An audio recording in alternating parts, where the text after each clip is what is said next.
Archie. Archie.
He made it all the way up the stairs.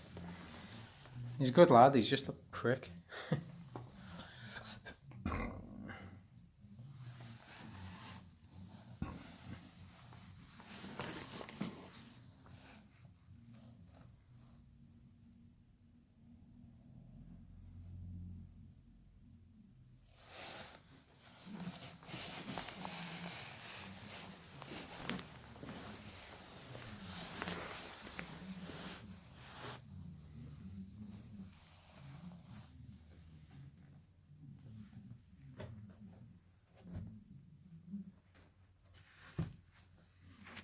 I'm not teasing him, I just want him to realise if I don't want to move, then he can't move.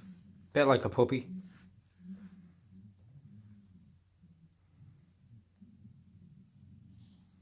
That's all I want. But obviously when he gets like whatever size he's going to get to, he's going to need a damn sight bigger leash for one. So I don't want a terrible pup.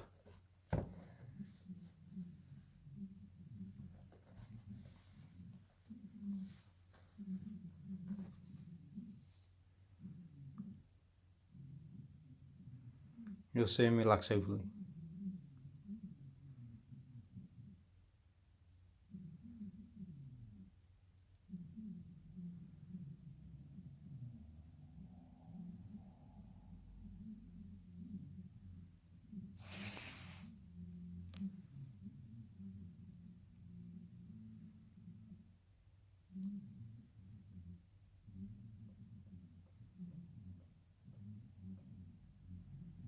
Tell when he's looking right at the camera there because the glare back off his eyes.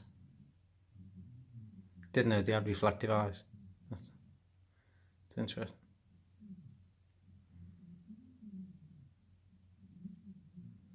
I don't think there's many any types of reptile. I think there's only so many species of snake that have actually got reflective eyes.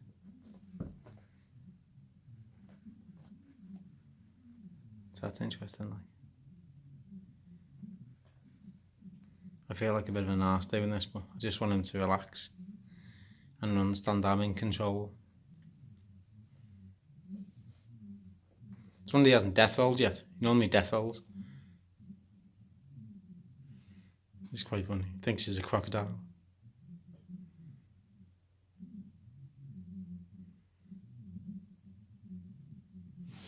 You can see if you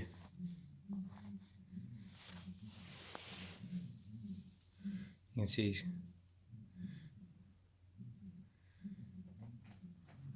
desperate to get off it, but I can't let him off it. I've got to get him harness trained.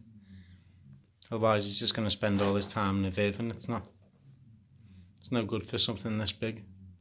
He needs to be able to get out and walk. I'd even get my mum to knit him a jumper for winter. I'm only joking. Or my sister can crochet in one. That'd be so funny.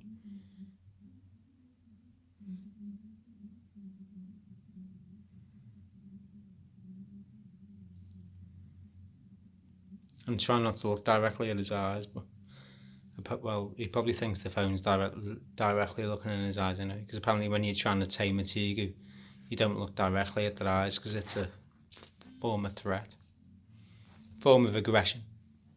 So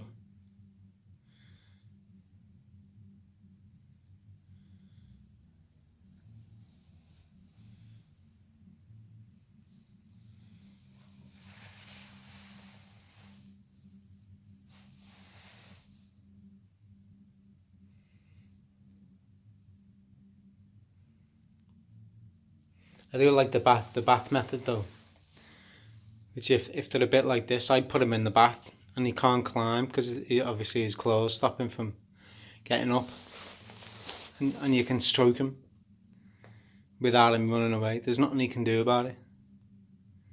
I mean, it's probably not very nice for him, but it's a sort of way of him maybe hopefully getting to understand that I'm not here to hurt him, like.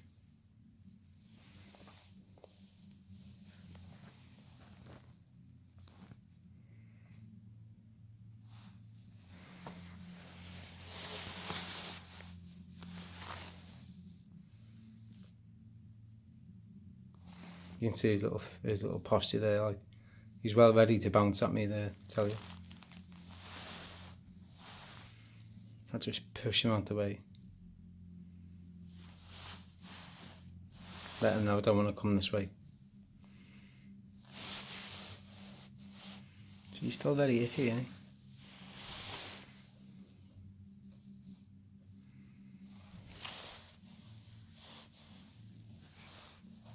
I don't understand that either when he stands up like that. It's like some sort of semi-dominant thing.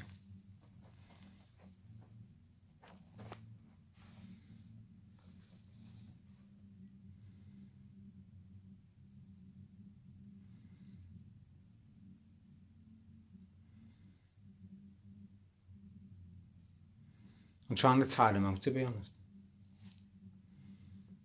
To the point where he stops pulling so much he just sits there. Once you've done that, you've sort of broken then.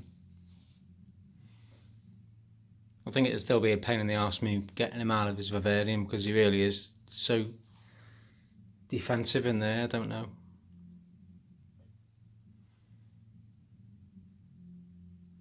Don't really know what to do about that, because every video that I've seen, people just seem to, even the tegu tent, them tegu tents, and the people just seem to be able to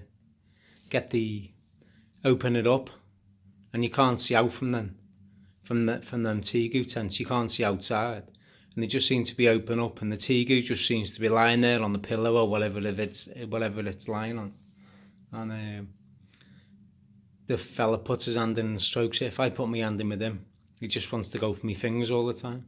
He was going for me. I've got a snake hook, obviously, because I've got a room full of snakes there. But he was going for me snake hook before, like proper biting at me snake hook, and I thought, I'm doing something wrong here, but I haven't got a clue.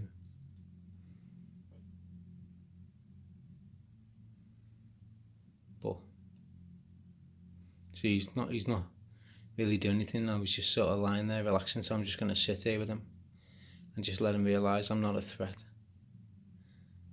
He's still going to try and make a move for it now, like, but he's going to realise in a minute he can't go anywhere. He's either going to get chilled out or frustrated and run at me and take a chunk at my knee. And it's a shame because he's a gorgeous lizard. It's my fault. I know it's my fault, and that's what's so annoying. So frustrating. because I got him and I was like, I'll have to go up and get him, I'll have to go up and hold him every night and everything else. And then, unfortunately, the amount of workload that I've been doing lately is ridiculous. So him, as well as all the snakes and the tarantulas that I've got, they've all been left to their own devices. So although the snake's never not tamed down, a lizard this intelligent needs to be tamed. I've got no cage defensive snakes. I've got a room full of snakes and not one of them are cage defensive. Not even any of my lizards are cage defensive. But this one, he's so intelligent. And he's almost tries to bully you. It's amazing. I've never known anything like it in my life. He doesn't know what to make of me, because you can tell he keeps on looking and seeing what I'm doing. And it's a shame, really, because I was, it's going to take at least a week, 2 weeks, maybe a month of me doing this every night just to try and get him to relax. You can see his quick tongue flick there as well. He's tasting the air. And the way it's flicking up, if you have a look, it's going down now, he's tasting the ground. But, I'm trying to move nice and slowly so I don't jerk him like that.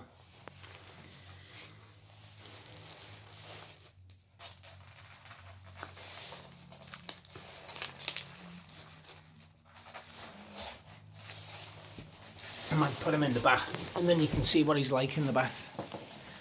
Let me just get him. See, I've even got gloves on, look. Yeah, watch. Put him in the bath. Put him in the bath and see how defensive he gets. But the beauty about the bath is, alright, he can turn around and bite me, but look, I can strike him and there's not really an awful lot he can do. He can't run away, he's just got to sit there and take it and accept it. And it's a methodology, if that's the right word, that I've seen someone comment on YouTube saying that it worked for them, but he actually lied in the bath with the tegu. I've missed out on that option because obviously if I was to lie in the bath with the tegu, apart from it's coming up to the end of October now and it'd be cold, with no water, with no hot water, and obviously I'm not going to lie in a bath with hot water with the tegu. It just doesn't make sense, and it's, it's not going to form any sort of bond. The tegu would probably drown or panic. So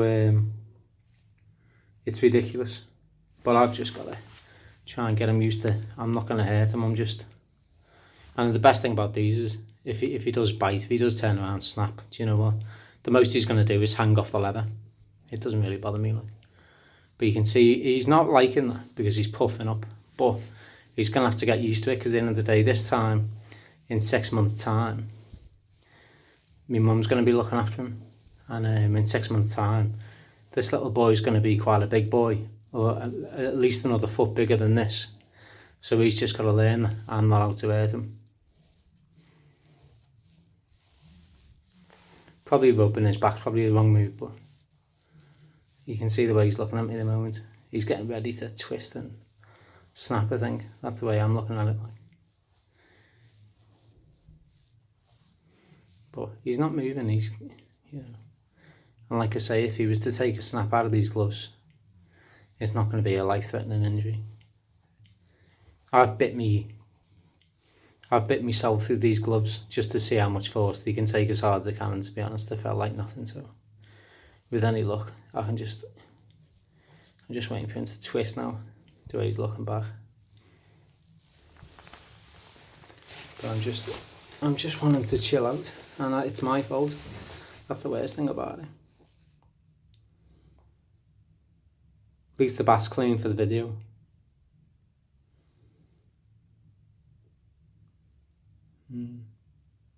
But anyway, I'll carry on, and if I do an hour a night, 2 hours a night, every night, hopefully he'll just relax in a week. I'll give him a week, see what the progress is in a week, see how we get on. We should really be the best of friends by now. But never mind. Right, talk soon, see you in a bit, bye.